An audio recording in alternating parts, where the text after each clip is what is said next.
from the Brush and Boltgun. Today I'm going to be doing a tutorial on how to paint an Uruk-Hai Scout. If you like the channel and you'd like to support me, my Ko-fi and Patreon pages are linked below. Now on to the video. So this is the finished Uruk-Hai Scout that we're going to be working on today.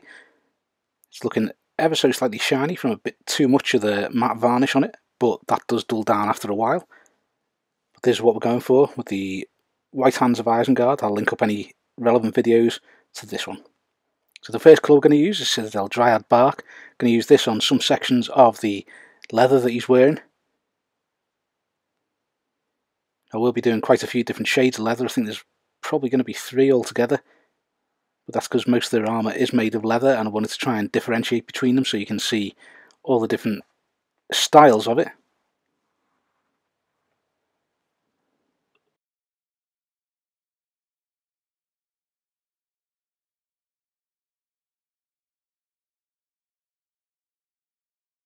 Next colour that we're going to use is Citadel Iron Hand Steel. I'm going to use this for all of his armour, the blade of his sword and also his shield.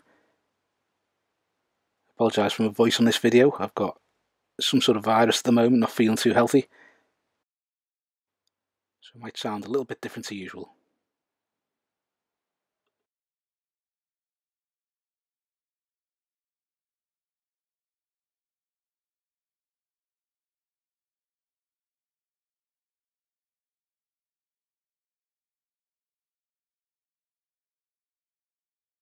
Now I'm going to use Citadel Mournfang Brown. I'm going to use this for the skin. So if you add this as the base layer to the skin, you've got the legs, the arms and the face. The rest of them tends to be covered by the armour and those leather parts.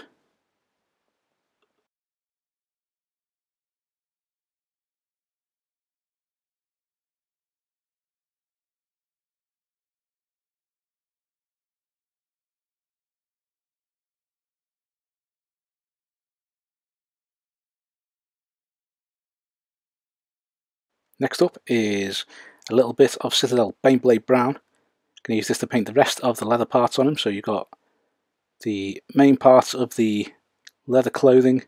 Also you have the belt and the straps holding the armour on the back too. So I'm going to give all of that a nice coat of Baneblade Brown. And that should be the final base coat for this miniature.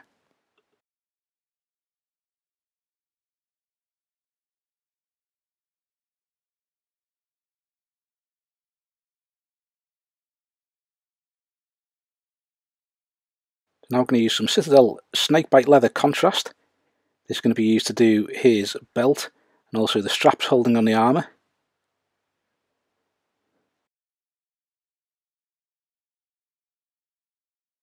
Very quick layer this, but it will give a bit of distinction to those straps and make them stand out, whilst keeping them have that nice leathery colour. Next going to be Citadel Contrast Wildwood. I'm going to go over the Baneblade Brown on the rest of the leather. It's a lot darker, so be careful when you're going around that snakebite leather area. This will give you a nice base for highlighting and a nice looking dark leather, like they tend to wear.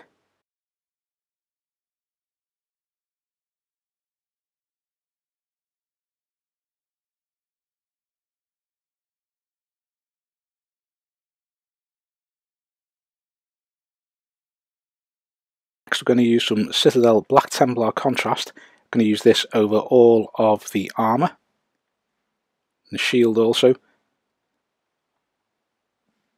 Now you don't want to put this on really thick, because once you've painted it on, you still want to be able to see that metallic colour through it.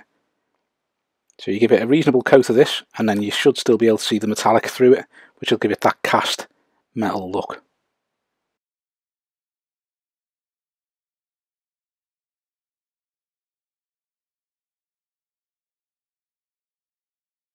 So now you want to be painting Citadel Null Oil on all of the mail.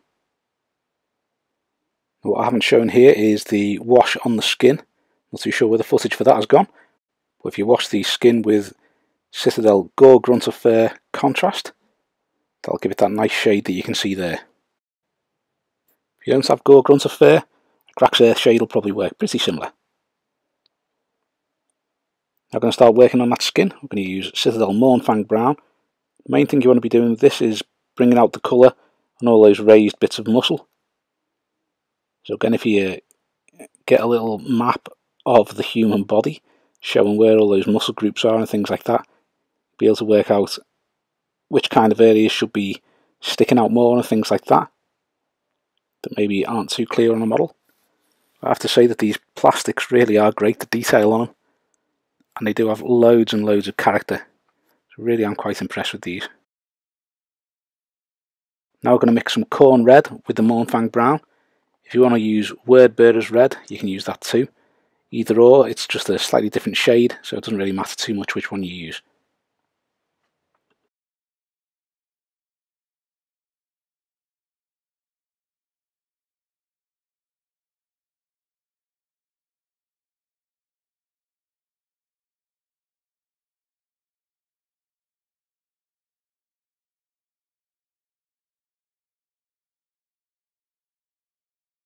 Next we're adding a little bit of Citadel Balor brown to lighten that up.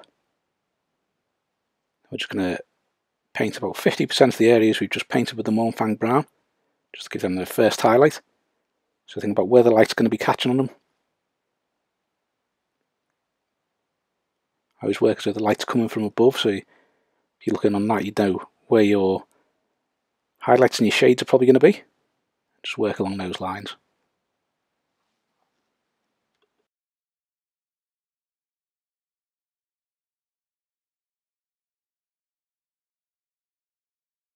Now we're going to use a little bit of Citadel Balor brown and sewn. We're just going to do some highlights on the belt. Now where the belt's going kind of left to right, you want to be doing the strokes up and down so you get that kind of rough edge.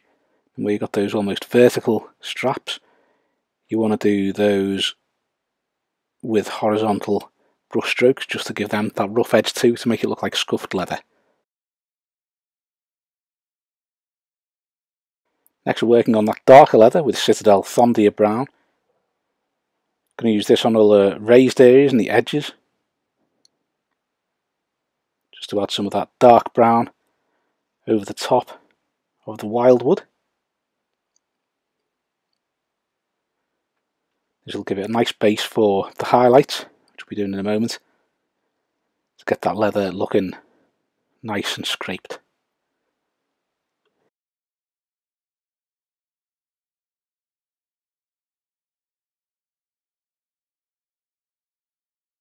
Once again we're going to be adding some Balor brown, so we're mixing it with the Thondia brown this time. I'm going to start highlighting those leather areas that we've just done, so you want to be doing about 50% of the area that you've just put the Thondia brown on.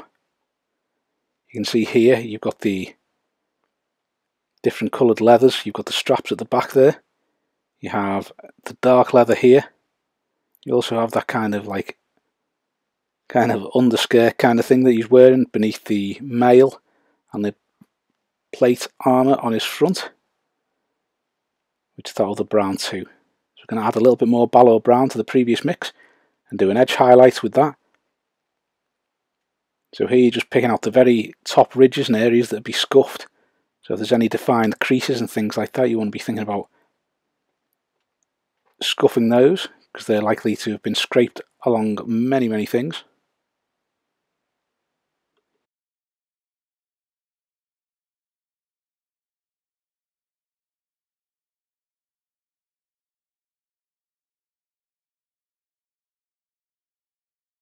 Now we're going to use Citadel Dryad bark.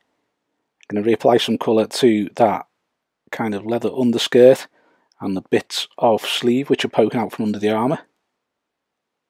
This is kind of like the base coat going on as well. Also doing this on the gloves and the boots too.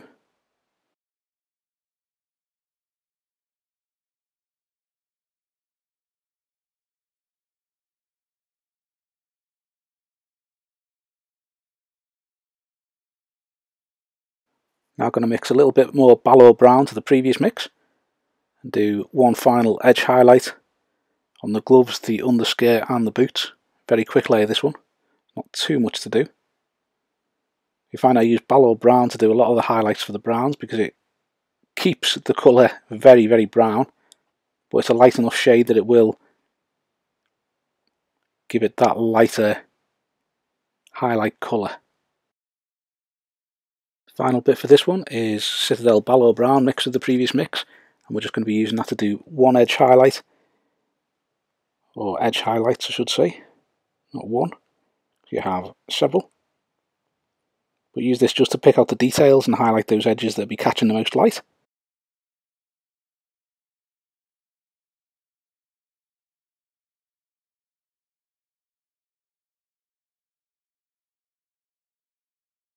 Next we're going to use a little spot of Citadel Carberg Crimson, just put that into the mouth just to give that a bit of a red colour.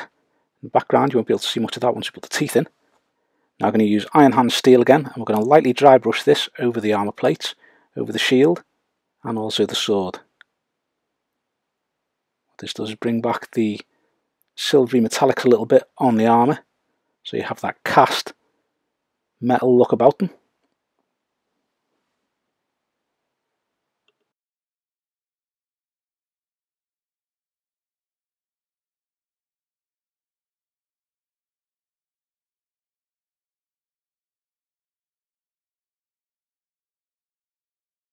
I'm just going to use a tiny little bit of Citadel Ushabti bone, using a really thin brush here. It's like the Army Painter Wargamer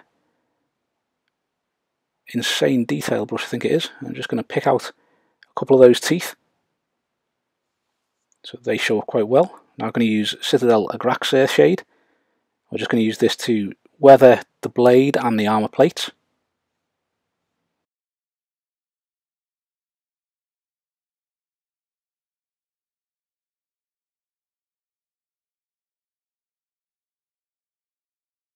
Now we're going to use a tiny little bit of Vallejo Model Wash Rust. I'm just going to use this in some of the creases and on some of the areas where rust might gather on the unprotected metal. Don't need to use too much of this. If you put more on, the more orange it will become. Just a few little bits here and there should be fine. Next up we're going to use some Vallejo Model Air Chrome. I'm going to use the Insane Detail brush once again, just to get some nice thin scratches and little scrapes on the edges of the shield and the sword and the armour.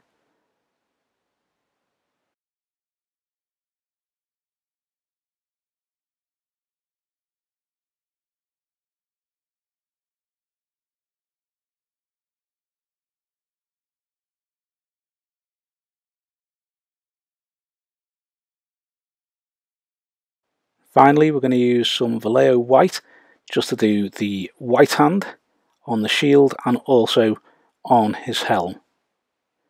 I'll link up the tutorial of painting the white hands so that you've got that just here. But you can do them big on the shield or just normal hand size. I usually do a normal hand size down the front of the helm.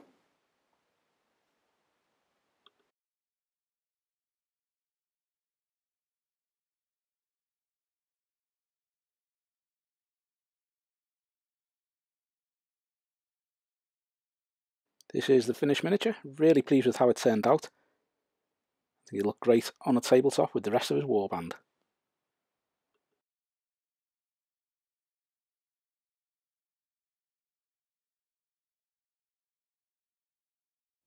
Thanks for watching. I hope you enjoyed the video, and if you have, please give it a thumbs up and subscribe to the channel so you don't miss any future content. Also, think about subscribing to some of our other social media, linked below. Thanks very much. If you like the channel and you enjoyed the content and you'd like to support me, my Coffee and Patreon pages are linked below.